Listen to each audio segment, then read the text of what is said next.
వస్తున్నాడు అబ్బాయి వస్తున్నాడు. కన్నప్ప ముందు కన్నప్ప తర్వాత నటుడుగా నేను అనుకోవాలను. అయ్యి బాబోయ్ నిజమే నమ్మబుద్ధి కావట్లేదురా. కన్నప్ప షూటింగ్ మొదలు పెట్టినప్పటి నుంచి ఇప్పటికీ ఒక పీస్ అనేది నాకు అనిపిస్తుంది. ఏం సరిది మీరేం యాక్షన్ తీసుకోరే? ఏం యాక్షన్ తీసుకోమంటావు? వాడు చెప్పేది ఏమిటో అర్థమైతే యాక్షనో ఏదో ఒకటి తీసుకోవచ్చు. ఒక మనశ్శాంతి, చాలా తృప్తి అనిపించింది. తృప్తిగానా? వెయిట్ తగ్గినట్టు హాయ్ అనిపించింది. హాయా? చాలా ఆశ్చర్యం వేసింది. ఆశ్చర్యం కూడానా? ఈ మూవీకి ఇంగ్లీష్ లో ఒక పదం ఉంది, షో రన్నర్ అని. అది తెలుగులో కరెక్ట్ గా నాకు తెలియదు. ఆ మాట ఏంటి మూర్తి?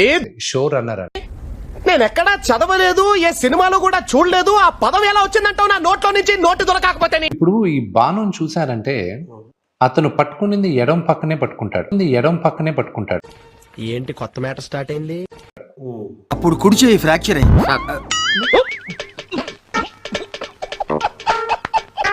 గాయాలు కూడా అయినాయని విన్నాను, కరెక్టేనండి? ఇప్పుడు కొన్ని సర్జరీలు చేసిన తర్వాత ఇప్పుడు కొంచెం బాగా ఫేడ్ అవుట్ అయింది. ఆయన ఒంటి మీద ఒక గీత కనపడ్డా నీ తల్లి రాష్ట్రం అంతా బగ్గుమంటే చెప్తున్నా. కూడా చాలా బరువైన బాణాన్ని మీరు మోసారట కదా, అది ఒకసారి అది అందులో మీరు పడిన కష్టం గానీ అప్పుడు ఆనందం గానీ రెండు చెప్పండి. కార్తీక దీపం సీరియల్లో కూడా ఇన్ని కష్టాలు ఉన్నావు కదరా బాబు. 8 కేజీలు ఉన్నింది బాణం. ఓకే, భుజం పైన వేసుకున్నప్పుడు కాసేపు ఓకే. మీరు ఫైట్ చేసేటప్పుడు ఇలా పట్టుకునేటప్పుడు అన్ఈవెన్ వెయిట్ ఉంటుంది. నా గతం మీకు తెలీదు, తెలిస్తే ఇలా మాట్లాడరు.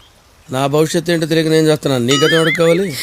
ఈ సినిమా చేసేటప్పుడు నేను 100 కేజీలు ఉన్నాను. వెయిట్ ఎంత? 62. ఉండాల్సింది కాదు పాప, ఉన్నది ఎంత అని అడుగుతున్నాడు మాయ. 102. కొలెస్ట్రాల్ ఎంత? కావలసినంత. నా చెయ్యి ఆర్మ్ సైజ్ మెజర్ చేసినప్పుడు 20 ఇంచెస్ దేహమంటే మట్టి కాదు, దేహమంటే మజిల్తో 20 ఇంచెస్ ఉన్నింది. ఇప్పుడు 16 ఇంచులు ఉంది. మినిమం 5 ఇంచెస్ ఉండాలి. సైజ్ తెలియదు కానీ ఉంది సార్. ఒరిజినల్ మీకంటే కొంచెం తక్కువే సార్.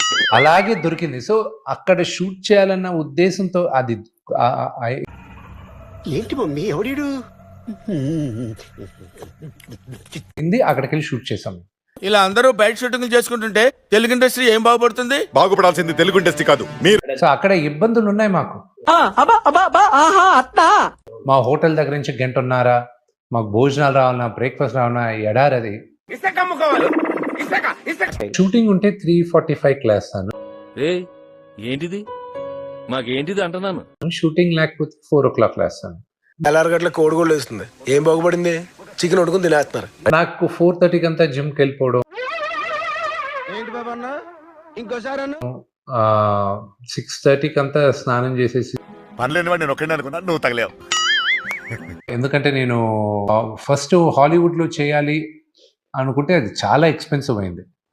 ఆవేశాన్ని ఆపగలం, అభిమానాన్ని ఆపలేము సార్. నేను మార్వెల్ కామిక్స్ చేసిన కాస్ట్యూమ్ డిజైనర్ దగ్గరికి వెళ్ళాను. నేను బాహుబలి రేంజ్ విఎఫ్ఎక్స్ అన్న, అది మీరు ఇచ్చిన బడ్జెట్ లో కుదరదు అంతా.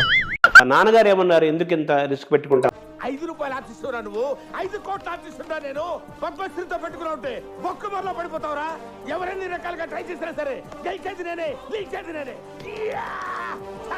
లేదు, నాన్నగారే ముందు వెళ్ళమన్నారు ఈ సినిమా. నేను ప్రూవ్ చేసుకోవాలి అంతే. నువ్వు ఏ సినిమా తీసినా తలుచుకుంటే ఏడుపు వస్తుంది సోదరా. 10 రూపాయలతో చేసిన రిస్కే, 100 రూపాయలతో చేసిన రిస్కే. ఎప్పుడో ఒకసారి చేయక తప్పదు, చేసే రిస్క్ అన్నాడు. డైరెక్ట్ చేసే మైండ్ సెట్ నాకు లేదు ఇప్పుడు. దయచేసి బ్రేక్ ఇవ్వాలనుకునే మాలంటే డైరెక్టర్స్ డిసప్పాయింట్ చేయకండి. Don't disappoint us. I don't know, రేపు ఫ్యూచర్లో ఏమైనా వస్తుందో ఐ డోంట్ నో, కానీ but as of now I don't have that mind set.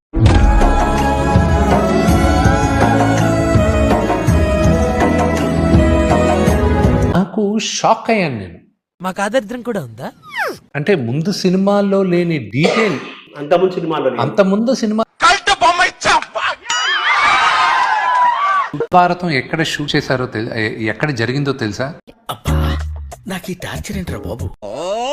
ఏడ దొరికిండ్రా మీరు నాకు. లైక్, షేర్ అండ్ సబ్స్క్రైబ్ అని